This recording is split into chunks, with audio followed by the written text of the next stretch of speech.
Moja ya makosa makubwa ambayo yamefanywa na chama kikubwa cha upinzani katika Tanzania kwa maana Chadema ni kuja na kampeni iliyotofautiana kabisa na Sangara na nyingineyo MC4 na kadhalika.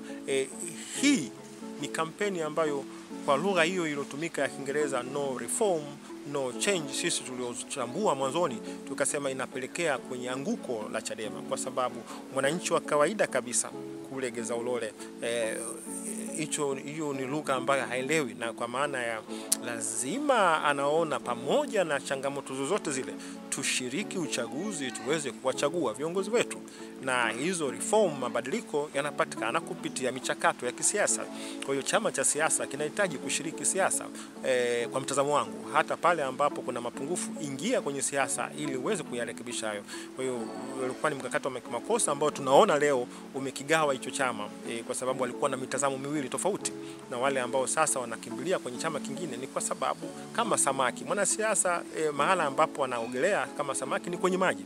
Sasa hakuna mwanasiasa anayekubali kufa nje kama kambale aliyekauka wakati kuna bwawa la kisiasa. Kwa hiyo wataendelea kushiriki siasa. Kwa hiyo hao wenye mtazamo wa kuto kushiriki mpaka madai hao yafikiwe, yawezekana ni wamejichimbia kaburi. Kutafika wakati wanaweza wakaona pia kwamba walikosea. Wanahitaji kushiriki siasa. Tunahitaji mawazo tofauti. Tunahitaji upinzani uliokuwa imara.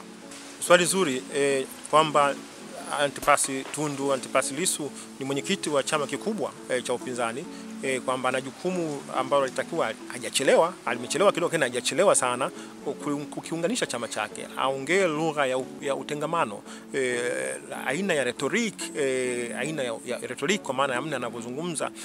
Mimi nikiangalia kuna namna fulani ya chuki. Sasa chuki imeanza ndani ya chama pia, miongoni mwao kuna wanaofukuzwa na kadhalika. Watanzania ni watu ambao nimesema awali hawaendi mitaani. Wa Kenya they are more militant, lakini Watanzania wanakusikiliza alafu wanakuhukumu, wanajua wapi wanaweza kukuhukumu, kutoa hukumu yao. Kwa hiyo kiongozi wa chama cha siasa inahusu watu, inahusu wanachama na watu wengine.